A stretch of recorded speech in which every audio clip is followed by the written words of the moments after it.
Welcome.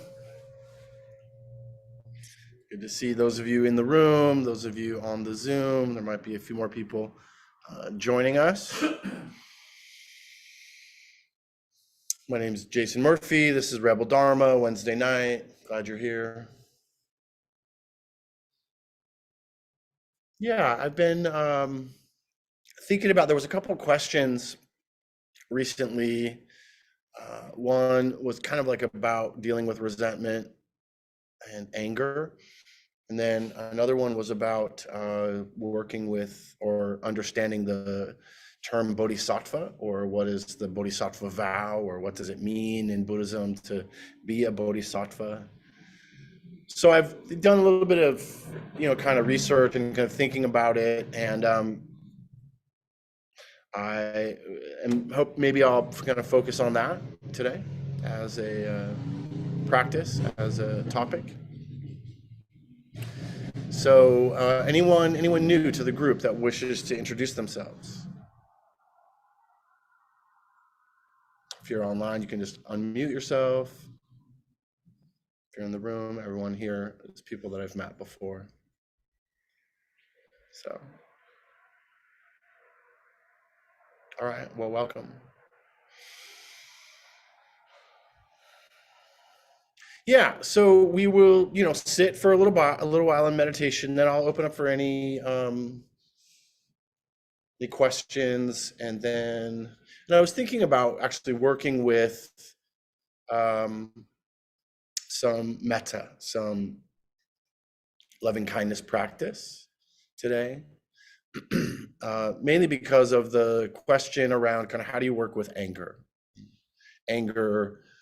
resentment, fear, are really kind of all clustered as, a particular, I mean, it's different, but it's part of aversion. And the antidote for aversion from the Buddhist perspective is metta, right? Loving kindness. There's also some room for compassion there, and some room for forgiveness there. So really, when we're thinking about the kind of the heart practices. But I figured, let's just do some of the metta practice. And I like to shift from what we can call wisdom practice and what we can call heart practice, because it's in Buddhism, it's called Parinamita, which is this kind of balance between heart-mind, or sometimes it's called bodhicitta. Also, bodhicitta is another way.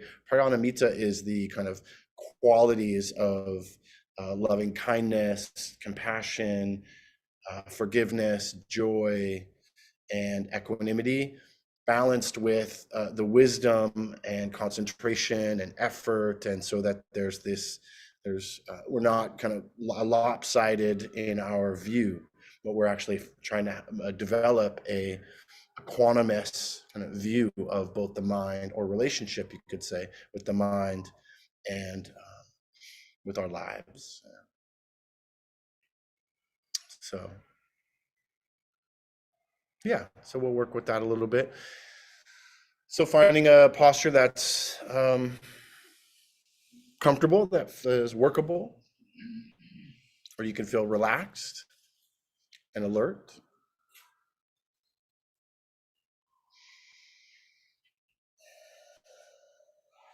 It's helpful to allow the eyes to close.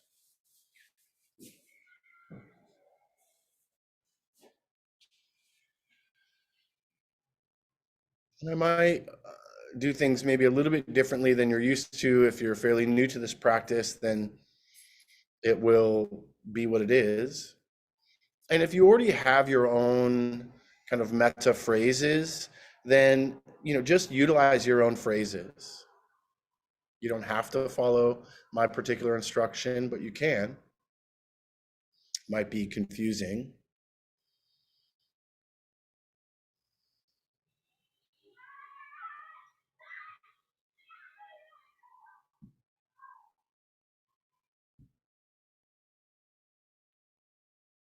Good.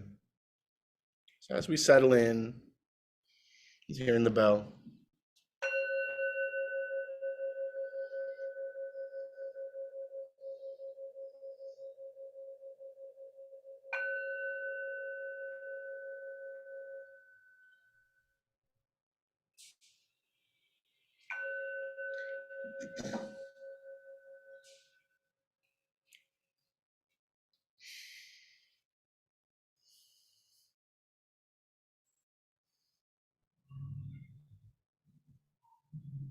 Coming into contact with the breath and body,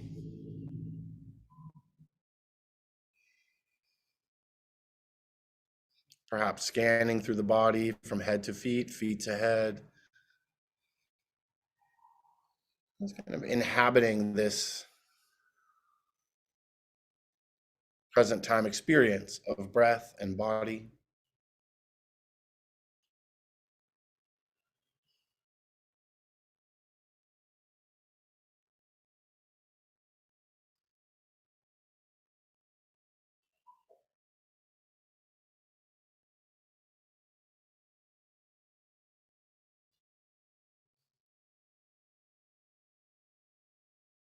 And in some way, just seeing if you can begin to incline the mind toward your own sense of well-being,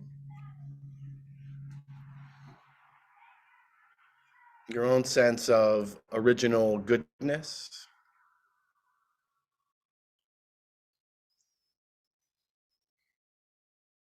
this wholesome desire within each of us to be happy and healthy, contented,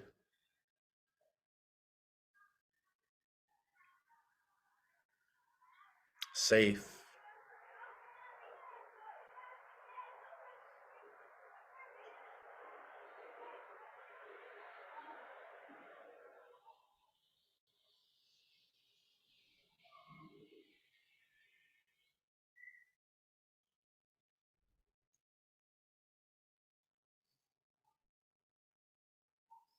Seeing if you can breathe into that heart space, what you would call your center.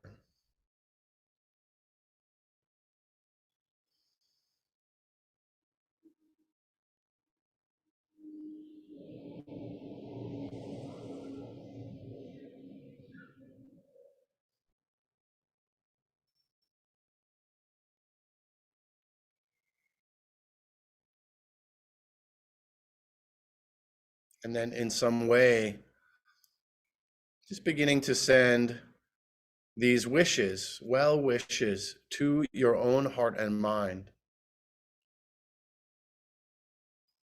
May I feel safe.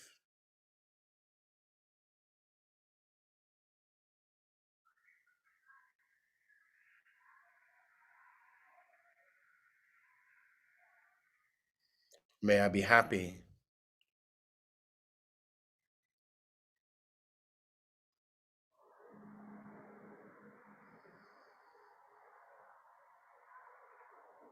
May I be healthy.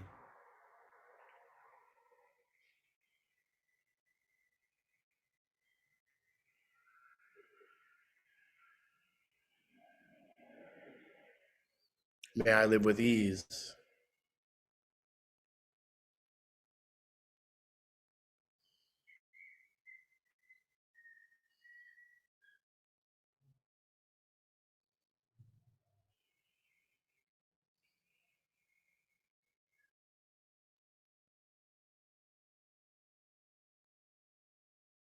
May I feel safe.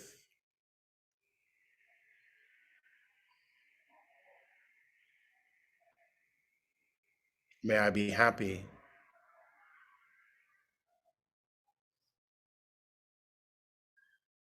May I be healthy. May I live with ease.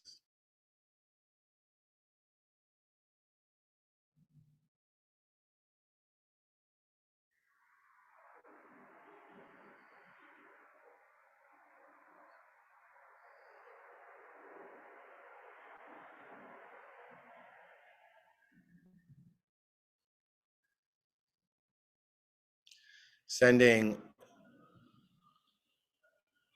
these well wishes to yourself from yourself. Sometimes it's thinking, you think about to your heart from your mind.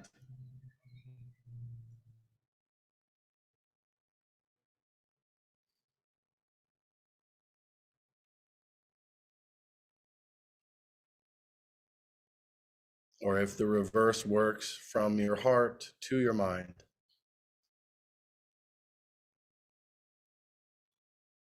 May I feel safe.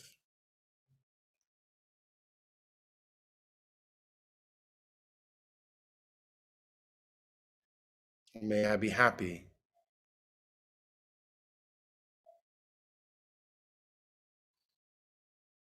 May I be healthy. May I live with ease.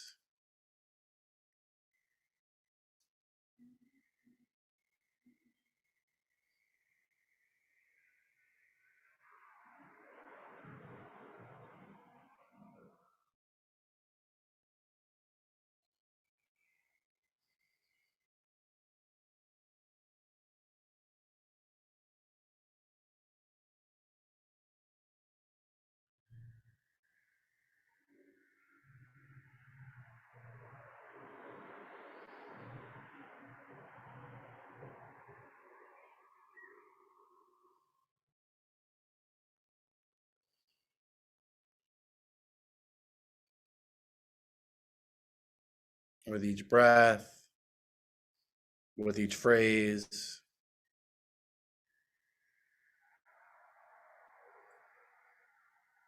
just allowing the mind to be calm, allowing the heart to be full.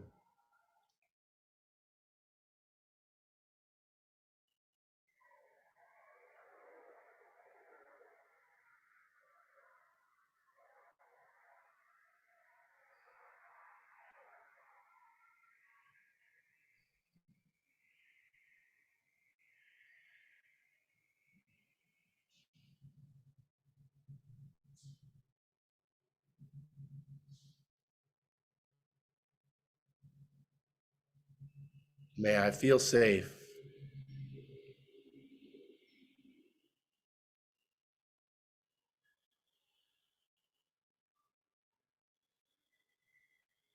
May I be happy. May I be healthy.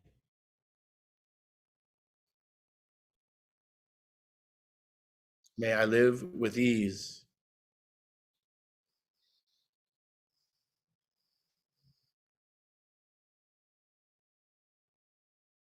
Just as we may wish these things for ourselves, these wishes of well-being, contentment, kindness.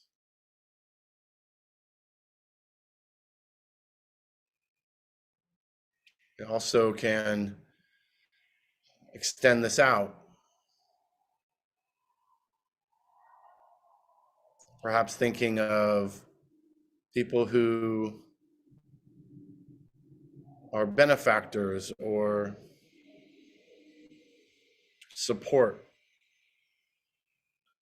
inspiration, friendship, connection, someone you love, someone who's uncomplicated.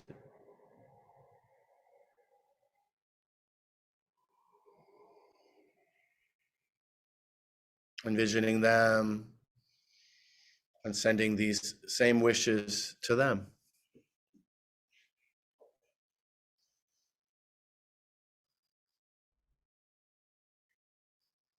May you feel safe.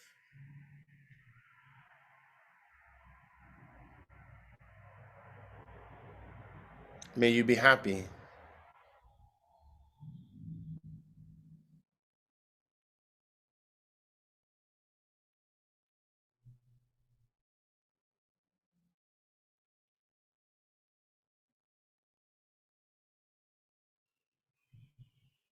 May you be healthy.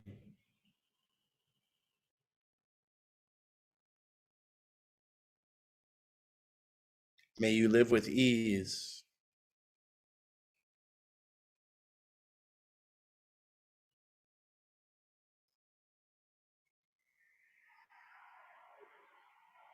Extending these well wishes from your heart to their heart.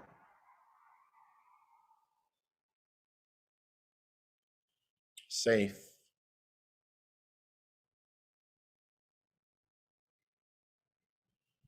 happy, healthy, ease.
As you feel ready,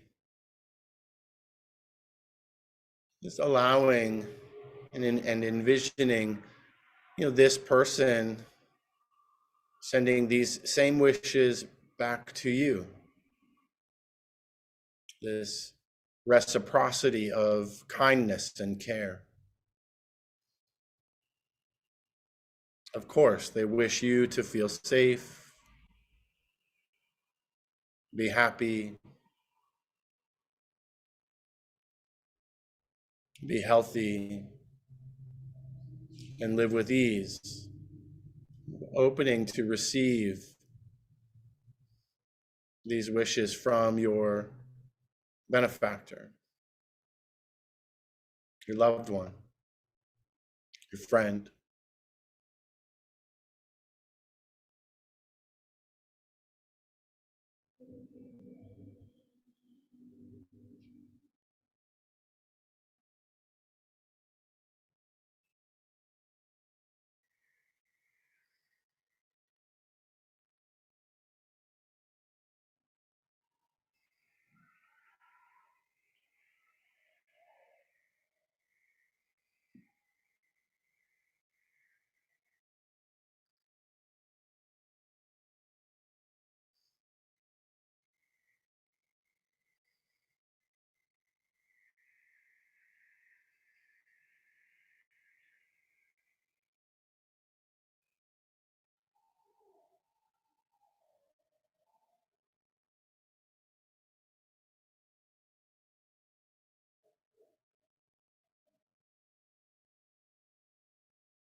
When you feel ready, letting this being go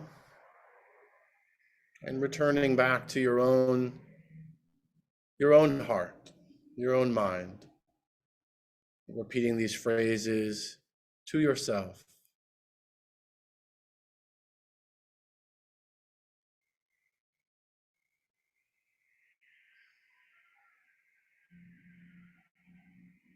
Perhaps there's a part of you, a younger part. If you think back to a younger version of yourself that really needed this sense of safety and happiness, contentment, health, ease, perhaps envisioning this younger version of yourself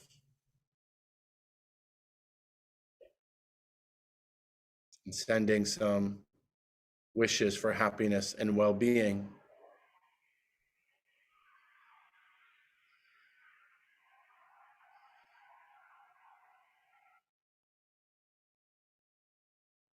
May you feel safe.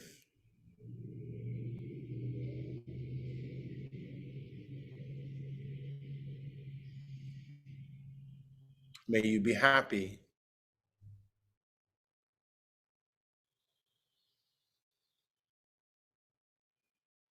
May you be healthy.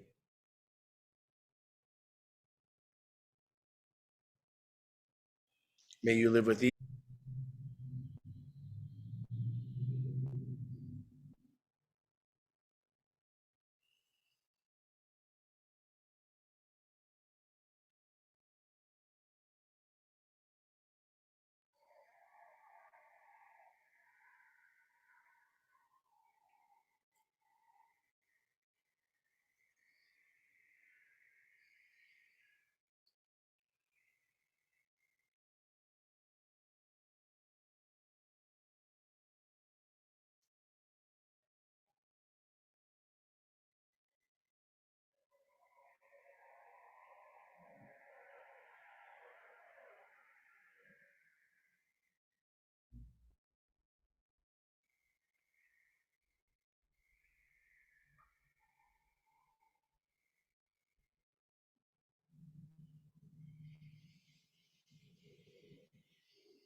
When you feel ready, letting go of this image of yourself,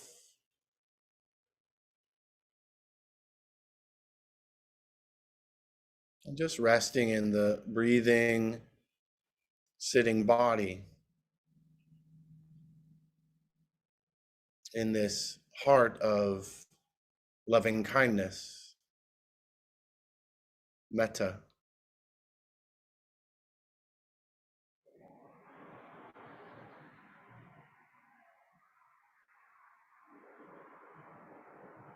Just returning these phrases to yourself, from yourself, safe, happy, healthy, ease.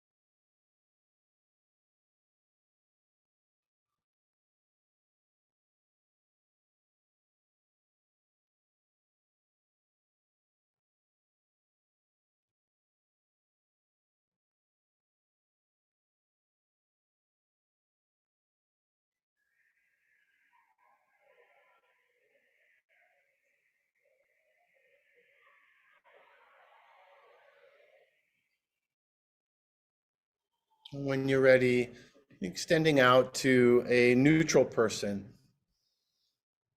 Again, someone who is uncomplicated as far as your relationship with them. Maybe it's someone from work or someone in your friend group. Maybe it's someone you see regularly at the gas station or the store, or even here in this group.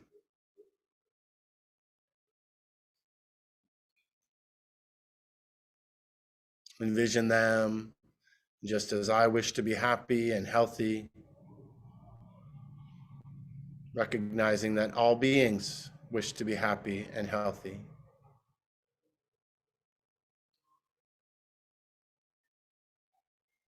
Just as I wish to feel safe, live with ease, all beings have this wholesome desire.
It's kind of exploring what it's like to just indiscriminately send well wishes to a neutral person.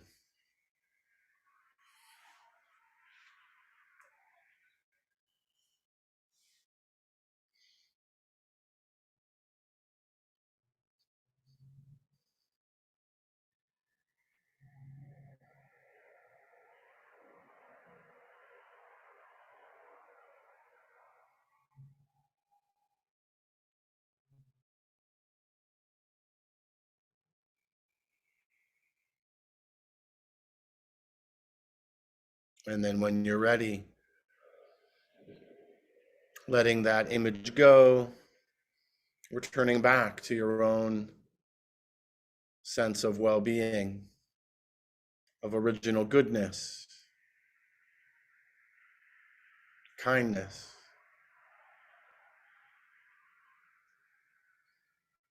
of yourself, for yourself.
And when you're ready, begin to bring in someone who you have difficulty with. Maybe you've been holding resentment towards, and you have anger towards. Important to not choose the worst offender, but someone who you want to open your heart up to, or you want to let go of the resentment or the anger towards. Just bring them in, envisioning them,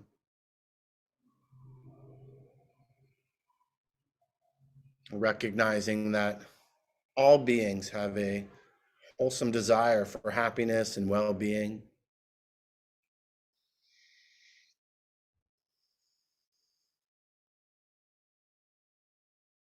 May you feel safe.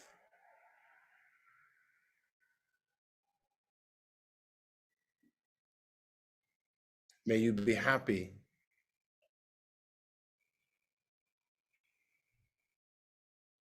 May you be healthy.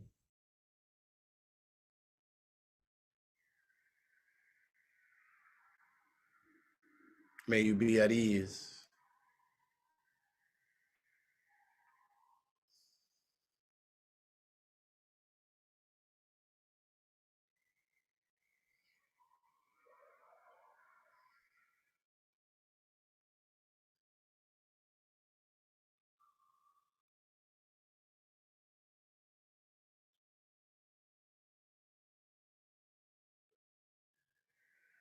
May you feel safe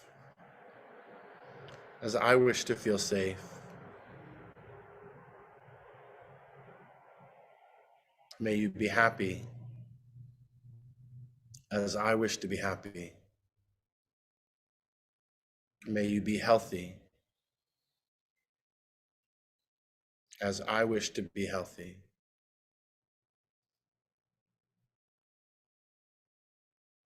May you live with ease as I wish to live with ease.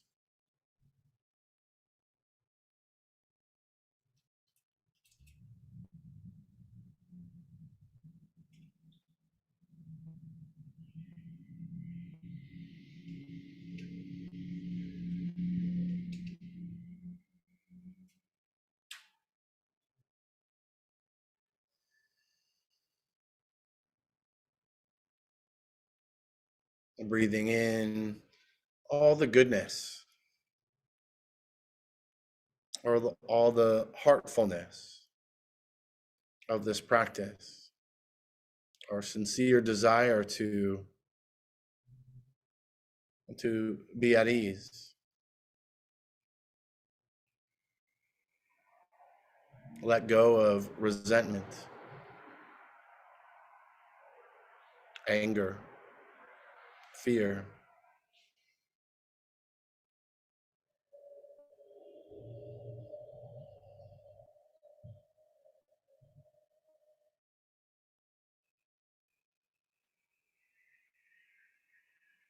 As we shift this attention back to our own hearts and minds,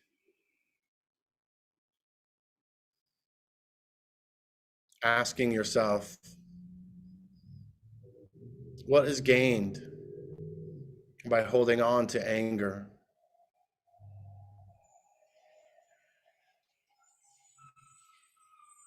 What is gained by holding on to fear?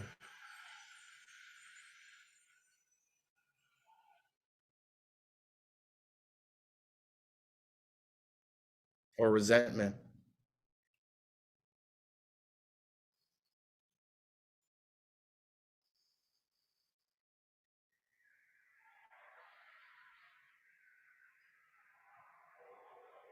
What might we gain if we let it go?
And then in the next few breaths, just expanding out in all directions. Everyone in this room, in this group, online,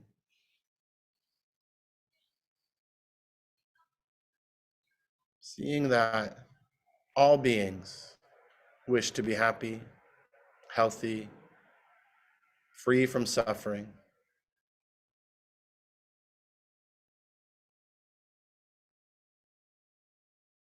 Even if they're confused or acting in ways that don't serve their best interest. May all beings be happy. May all beings feel safe.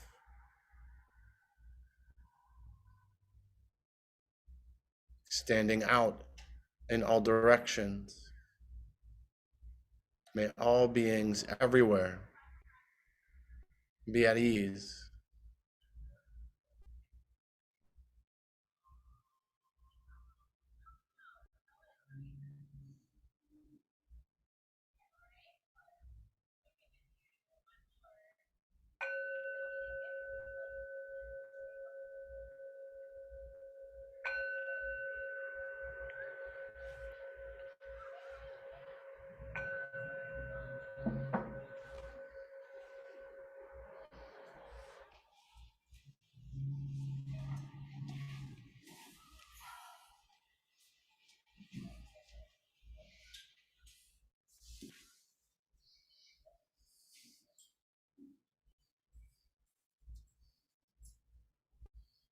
If that chatter bothers you, you can close the window. Okay. All right, welcome back.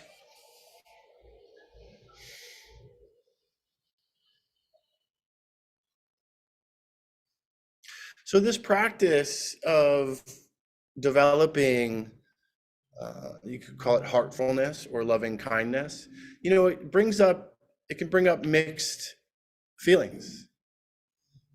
It can bring up mixed images. We're kind of working through, there's this system that is really about working through, sometimes I think about it like kind of massaging the heart, like kind of resentment, fear, anger can kind of lock up the heart, kind of the way you pull a muscle.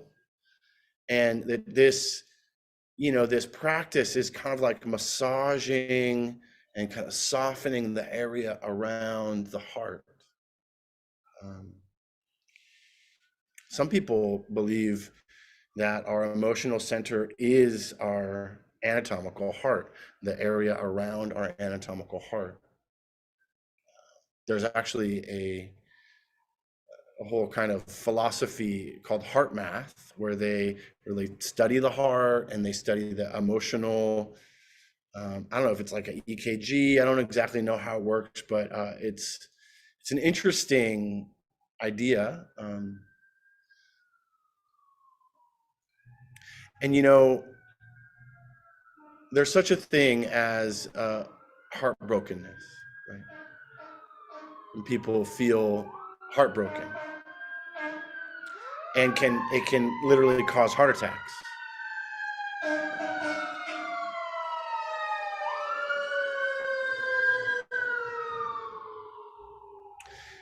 What brings this into mind is my aunt. Actually, I have a dear aunt that I love very much, and that was my kind of benefactor person during this meditation. And she, was married for 45 years to the love of her life, and then he died. He was my uncle. He's a great guy, and not long after, she suffered a heart attack. And it wasn't like it wasn't like a heart attack, but it was like there was some complication, some kind of locking up that happened literally to her anatomical heart. And she went to the hospital, and they couldn't totally find anything wrong with her, but then they were asking her about grief and loss, and then they found that there was I can't remember exactly. It was something like for some reason her heart was weakened. The function of it was weakened. And I just found it fascinating. She was telling me, heartbrokenness. And of course, she totally agreed. She was like, yes, like since my husband died, like I have been alone for the first time in 45 years. And that was heartbreaking and is heartbreaking. So I was thinking about that, and I was just thinking about this, as I was sending kind of kindness and health and wishes, well wishes. And, so it can be someone who is challenging, someone who is neutral, ourselves. And we can find that with each level, right, each category, it can either be easier or more difficult, right, depending. So this is something that is part of the practice to kind of just bring awareness to, and that there's no right or wrong way. When I first started doing this practice, I couldn't get through a series of phrases without all of the rebuttals in my mind around all of the reasons why I shouldn't be happy, why I don't deserve to be healthy, why I can't live with ease, all of those things, right? And what I'm here to kind of say to you, if that was your experience or has been your experience over 20 years of doing this practice, I resisted this practice for probably 5 years. because I just didn't see the point. I was here for wisdom. Like I wanted wisdom and understanding and to control my mind. Like when I first started meditating, that's what I wanted. Uh, and what I had come to find out through several years of practice is um, that in some ways that can happen, but we have to have this balance, you know. So I started practicing metta. Really, it was heartbreak that brought me to metta. It was it was a breakup that felt unsurvivable in my like kind of mid 20s or something like that. I was like 25 or 26.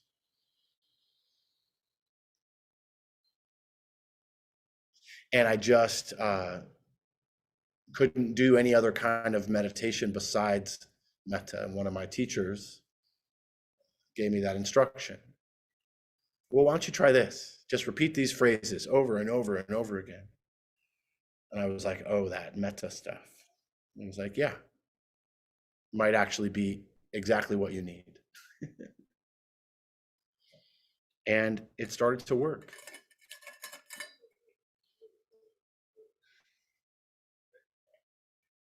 But it's one of those things that, you know, can take decades to really cause a kind of shift. And so you doing this practice every once in a while, or even like every other day or something like that, and then looking back like in a year from now and kind of reviewing. Oh, I have a much easier. So even just today, you guys have done, you know, some of you have done this practice quite a bit. Some of you might be fairly new to it. So just to kind of reflect, you know, how was that experience for you?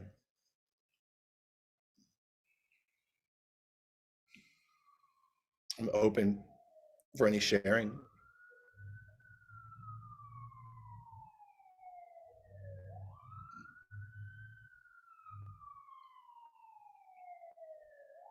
Yeah, Frank. uh, the thing that I noticed was turning the attention to somebody who I really care for. Mm-hmm. You know, the person that's supposed to be easy, I think, for me to wish good things towards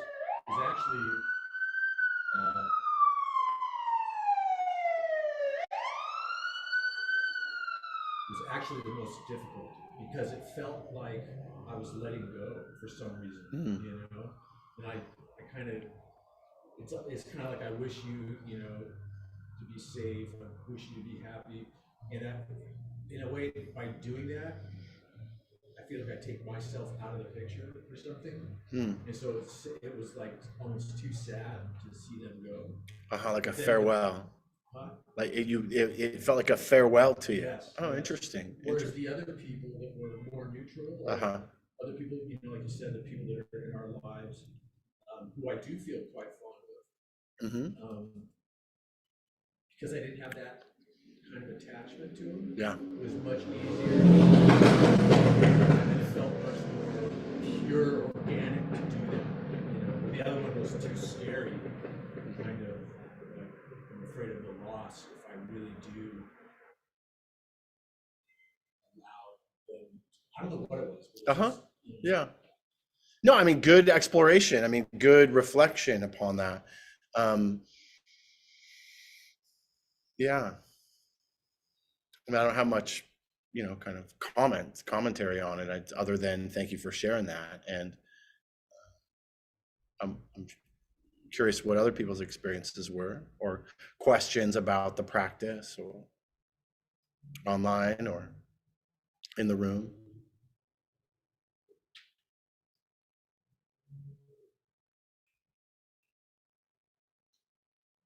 Yeah. Um, when you talked about doing this for 5 years, or you didn't do it for 5 years or whatever, and then you started doing it, and you said something like it started to work. Uh-huh. What do you mean by that? What I mean is the commentary in my mind started to shift. Like instead of it being so negative, so resistant to, uh, you know, I don't know, probably, I don't know what age it was, but probably at some early age, I recognized if I felt burned by you, or if I felt disrespected, or if I felt abandoned, you were out, dead to me, right? Like pretty early, I don't know, like 7, 8, 9 years old. And so changing that relationship with kind of sending, kindness, thoughts of loving kindness or care, well wishes to those that I was kind of resentful for, as they say, like in the 12-step program, right, resentment is the number one offender, and when we hold on to, and by the way, Thich Nhat Hanh wrote a great book called Anger, cooling the flames of anger. And in what he's talking about is this kind of how when we're holding on to the resentment or the anger or that kind of resistance to, you're out, right? Not that you have to forgive and let people into your life, but that kind of activity of kind of aversive pushing away. I started to notice a shift in that, and there was an ease in my own being. And also I started to notice that my own relationship to my own mind and my own kind of critic started to shift. So that's what I mean, like after several years practicing and not finding much, like I couldn't connect to, like a lot of people tell me when they first do this practice, they don't really connect to the phrases, right? They don't really connect to like they don't know what that feeling is, Sometimes it's easier when it's someone that it's a benefactor, someone that you love or care for, Someone like my aunt, her name's Cookie, my Aunt Cookie. Super easy, Never in my entire life has she done anything to kind of, you know, cause resentment or anger or fear that I can remember. you know and that's all that matters, really. So you know what I mean. So in that way, oh, that might be easy. So it's sometimes it's fine to start with someone that it's easy, right? And I debated doing that today. Sometimes I do that. Sometimes I start with a benefactor to get the kind of juices flowing, so to speak, and then turn towards yourself. Sometimes people find that to be easier, and you can do that. There's no like hard and fast rule of how this is done. You know? Yeah. Is that? Yeah, give you some hope for sure, Yeah. especially the critic. Yeah, the critic is such an interesting part of our psyche because really it's there to protect us. Like it's developed as a protection from the kind of Western psychological, from parts theory, from internal family systems theory. The critic is there as the hypervigilant kind of protector. Don't do this, don't do that. The overbearing mother, or the, controlling teacher, or, whatever it is, right? Yet it doesn't do a very good job. I mean, it thinks it's doing a good job because it's trying to protect you ultimately. But then there's the backlash of it, right? Constant, like there's that feeling of, I don't know, not good enough or unworthiness or lack of autonomy. Or there's, plays out in different ways. So what I was instructed is to actually even utilize that, like sending loving kindness to the critic as if it was the difficult person. Sending, loving kindness to parts of ourselves, which I kind of did when I was like bringing up this kind of the inner child, right? This kind of younger version of ourselves where perhaps we didn't get what we needed. Perhaps we weren't in a situation where we were feeling supported or loved or cared for. And so as the adult version, we can, send some like, and even some like hope of like, yeah, well, we survived that. There's a lot of kind of transformation that can happen here on a psychological and emotionally healing level.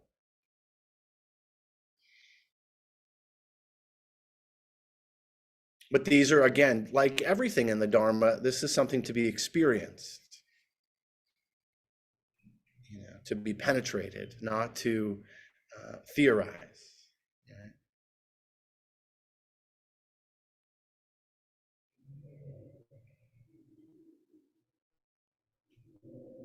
It's one of the things that I both love and hate about the Dharma, about Buddhism, is that it's so simple and it's so straightforward, and you can't think your way into it. You have to experience the practice and the unfolding of it for yourself.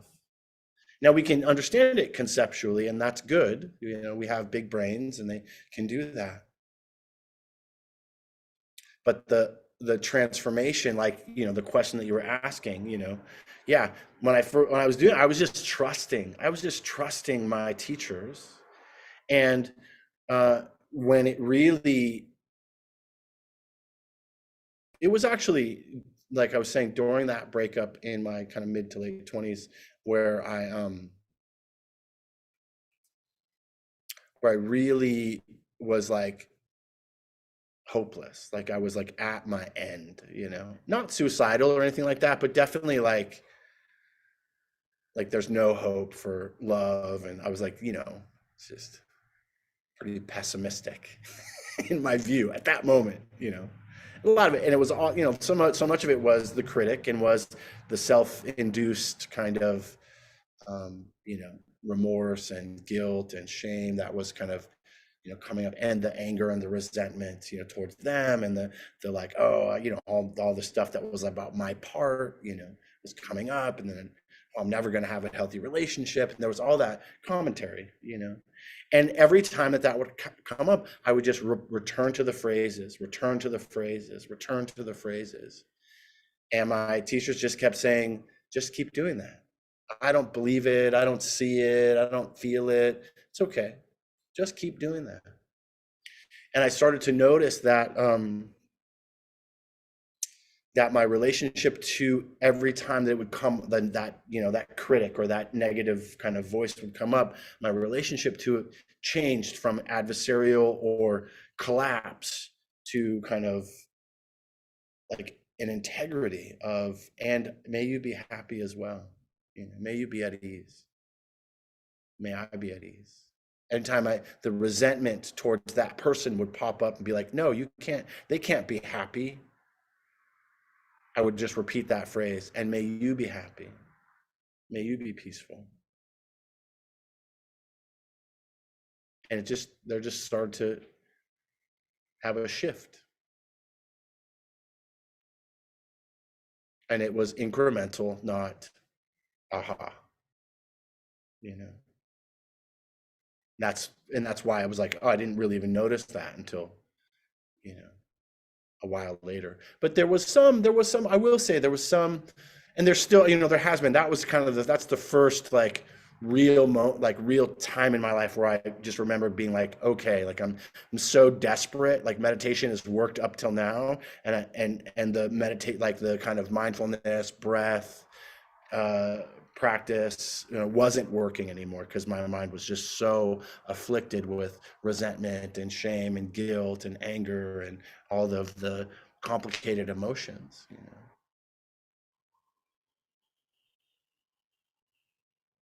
And then I talked with my teacher, and my teacher was like, well, we teach you this practice. It might be helpful. And it was. Michael. Thanks, Jason. You kind of like reflected on it and just spoke to it. It's just like during the meditation, I don't know, I just feel like a trust in the ease and the softening that happens within it. And like you kind of touched on too, like when I first started doing it, there was like a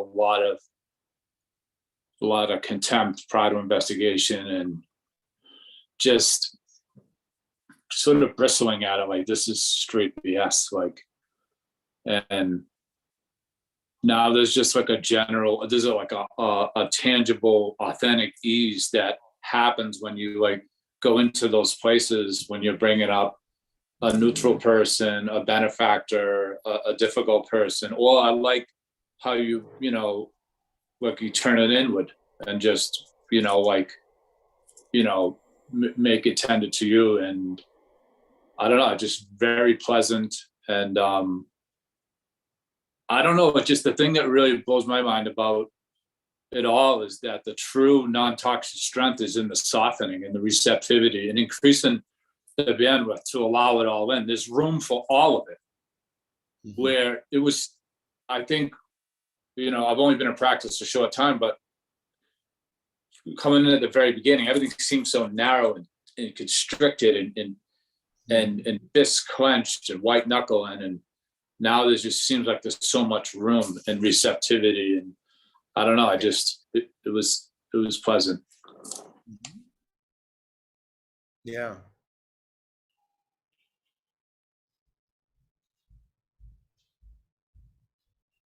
Yeah, as you were talking, Mike, it made me think of a teaching by Ajahn Sucitto, which is to soften and to widen.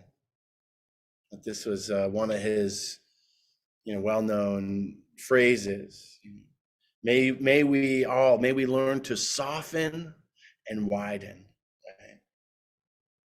That, as you're saying, and this is very true with trauma or with challenging past or difficulties, obstacles that we face, we tend to get, even just like physiologically, we get narrow and hard. We get kind of protective, and we get very narrowly focused. Physiologically, this happens. When we're in threat, we get very, like, our vision will narrow, and our will like constrict, like our whole body constricts. Sympathetic nervous system activation. And this practice of softening and widening or broadening, it's the answer. It's the way. And I don't know, if the Buddha 2,556 years ago was like, oh yeah, this is like the psychology of healing trauma,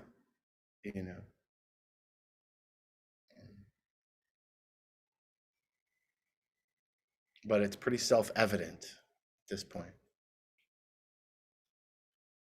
and pretty well researched.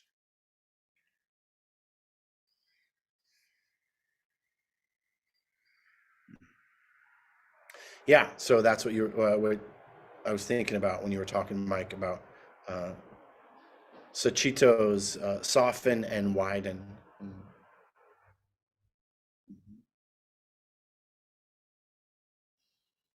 Anything else?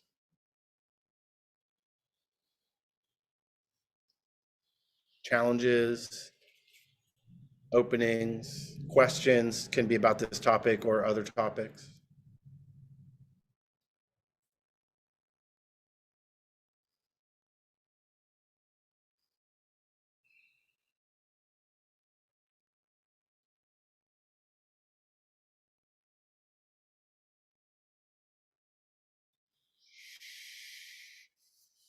Okay.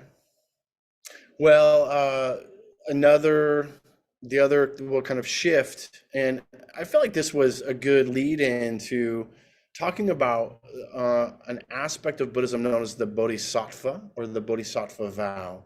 So there's many different forms of Buddhism, and within different forms of Buddhism, Zen Buddhism, basically Mahayana Buddhism, the Bodhisattva plays a much bigger kind of role.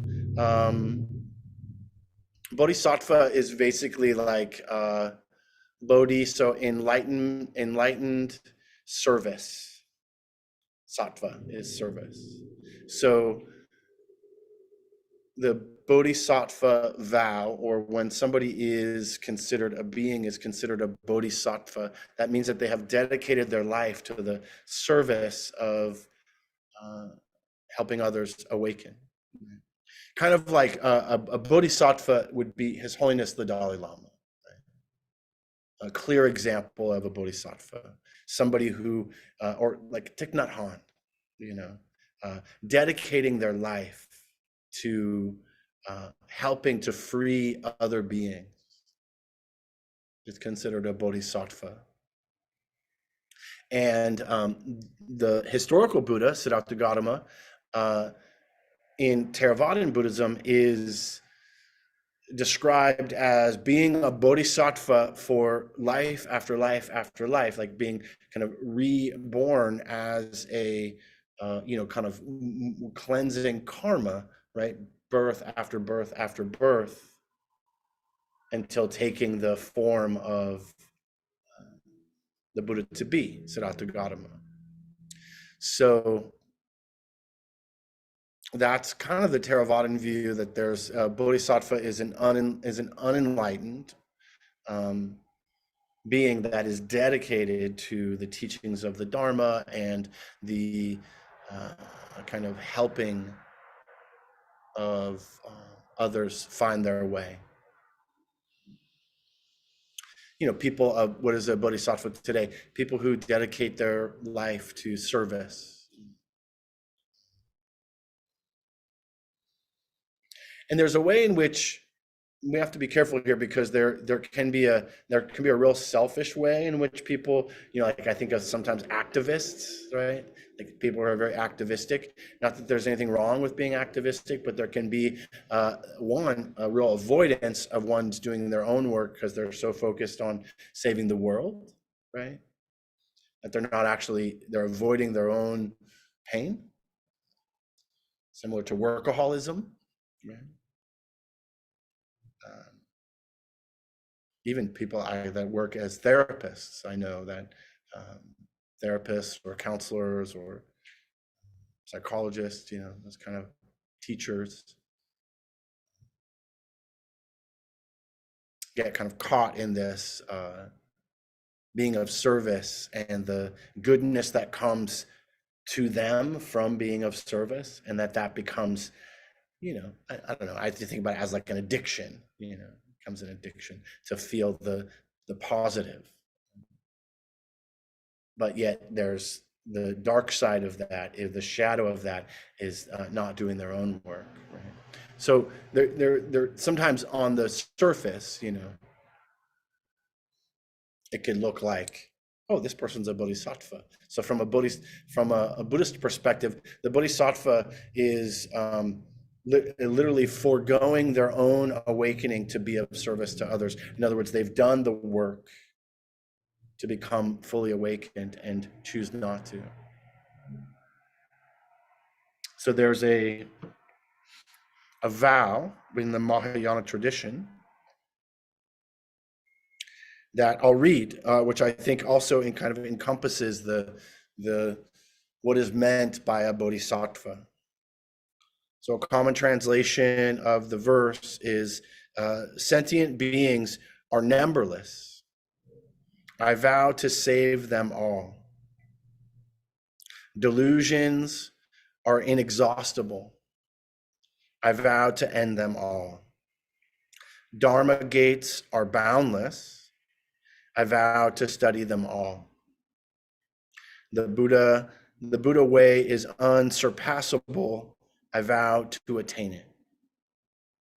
So, you know, there's a juxtaposition there, right? Sentient beings are numberless. I vow to save them all, right? So, you know, delusions are inexhaustible. You know, I vow to end them all. So it's taking on this kind of unattainable practice, unattainable kind of goal, knowing that like it's kind of like the work's never done, you know, that we're constantly kind of doing that work, right? That's the bodhisattva kind of way.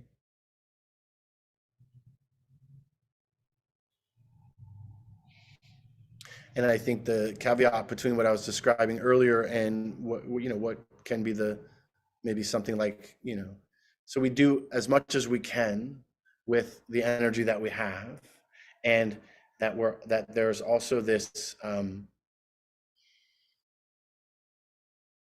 this healthy kind of you could call it a boundary or a healthy kind of retreat to do one's own work, right? So not as a spiritual bypass, right? I think sometimes when people really get into service, and I was thinking of activism as that, that way, it can be a way of avoiding one's own pain. Yeah. So to find, and then of course that comes back, right? Then there's burnout and compassion fatigue and, vicarious trauma. I remember working with a woman who was a human shield in the Gaza Strip. So she went to, like, literally was like an American who went to be, stand in front of the kind of Israeli army, I guess, during some of the conflicts, and super dedicated to that practice. And I met them on a retreat that wasn't a silent retreat. It was like a kind of connection retreat. And, there was a clear, and in our conversations, there was a clear avoidance of their own pain and being of service in that way, but literally putting their life in the line of the thing they believed in. And it was admirable, but there was also there was a real avoidance of doing their own work that was kind of present, that, I think I helped facilitate them kind of seeing that and understanding that. And so I feel like, yeah, it's just important to not get lost.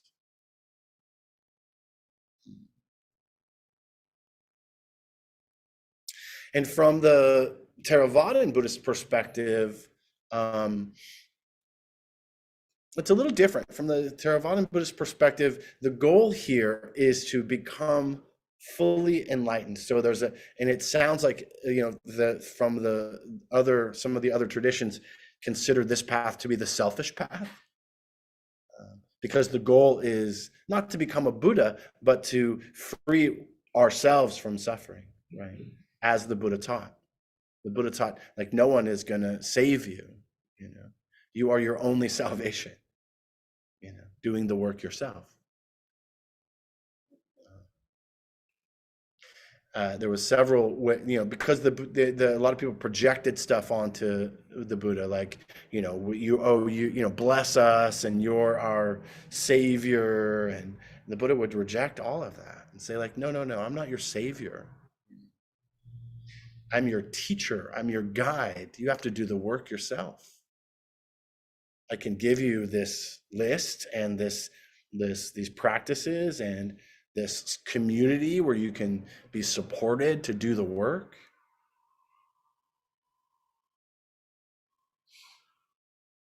But you have to do that work yourself.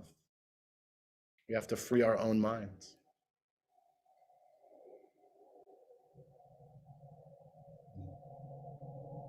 And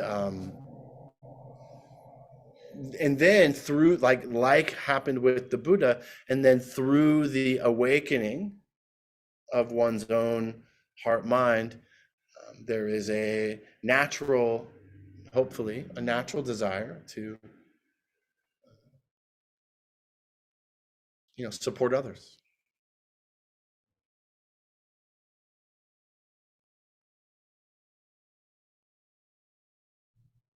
There's a story, it's like kind of a joke, right? Like there's a Tibetan, a Zen, and a Theravadan, a Thai monk, right? And they're walking through the forest, and they come up onto a big wall, right? And the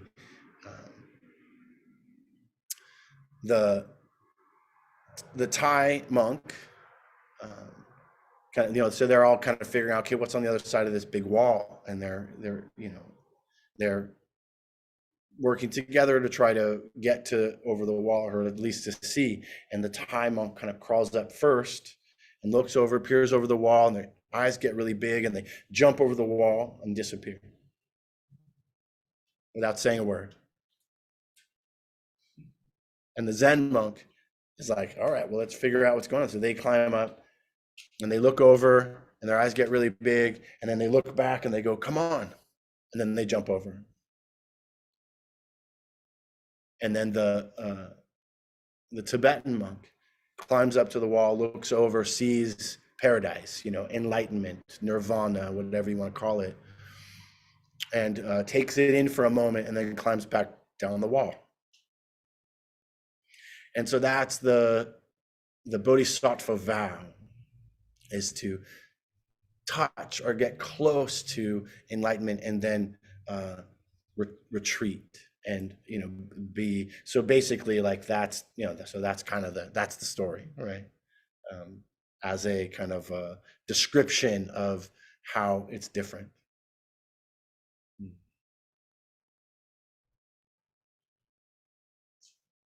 So what would you do? Yeah. Thoughts, questions, reflections?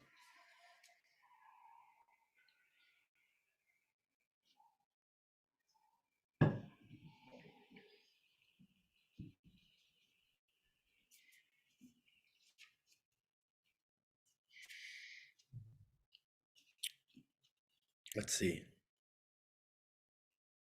This is from the book called The Buddha and His Teachings. The Bodhisattva Ideal. This is from a Theravadan perspective. So this term generally applied to anyone who is striving for enlightenment, but in the strictest sense of the term, so this is the Bodhisattva, should be applied only to those who are destined to become supremely enlightened ones. So that's the, kind of that version of the Buddha to be was born again and again as a bodhisattva until reaching enlightenment. In one sense, all are potential Buddhas. So all of us can become, awakened, right? For Buddhahood is not special or pejorative of a specifically kind of graced person. And so that's, that's basically saying, yeah, we all have the ability to awaken. We all have the ability to become enlightened. It should be noted that Buddhists do not believe that there lies dormant in us all a divine spark. Do not believe that there lies dormant in us all a divine spark that needs development. For they deny the existence of a creator, but they are conscious of the innate possibility of the creative power of man. Buddhism denies to the existence of a permanent soul that transmigrates from life to life, acquiring all experiences instead of in Buddhism denies to the existence of a permanent soul that transmigrates from life to life, acquiring all experiences, instead of an unchanged soul, the so-called essence of man that it posits. So life, there's a dynamic life flux where there is an identity and a process. So that can seem a little bit confusing, yeah.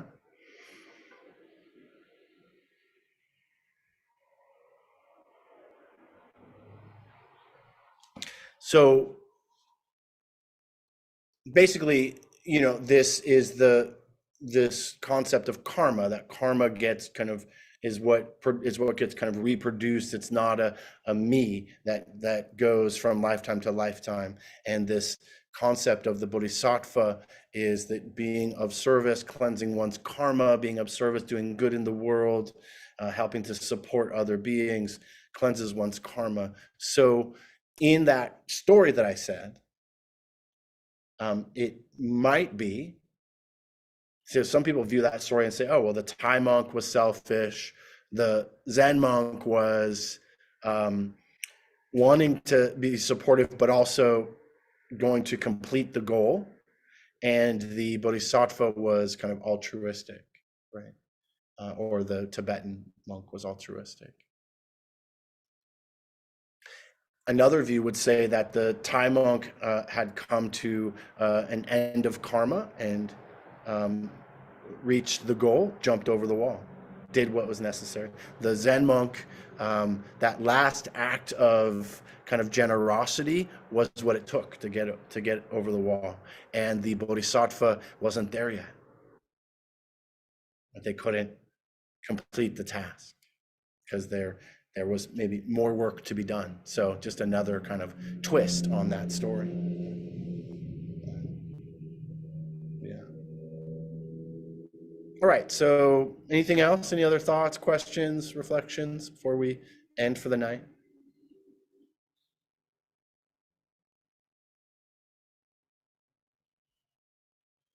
Okay, great.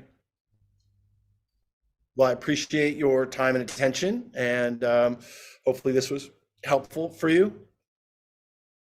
I see that the person who asked the questions about the Bodhisattva and about kind of relationships and anger and resentment isn't here, so hopefully they'll benefit from it on YouTube, or I'll maybe answer a question again. So as of course you know that this center is run completely on the donation of those who attend, and there's a bowl with a QR code on the desk for those of you in person, and then those of you online, you can always go to Against the Stream and click the donate button to support this center. And of course, if you would like to, you can support me. My Venmo is Jason Murphy or No BS Buddhist. That's kind of the best way to share some form of generosity for me if you'd like. I also am a licensed psychotherapist, and I see people as a therapist. So if that's something that you're interested in, Buddhism, recovery, trauma, happy to talk to you about that. You can also reach out. There's a link in the on the chat.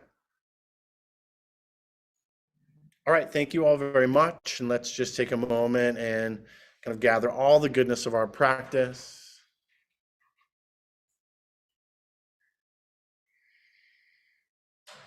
May any goodness be dedicated to the freedom from suffering for all beings. May all beings be free.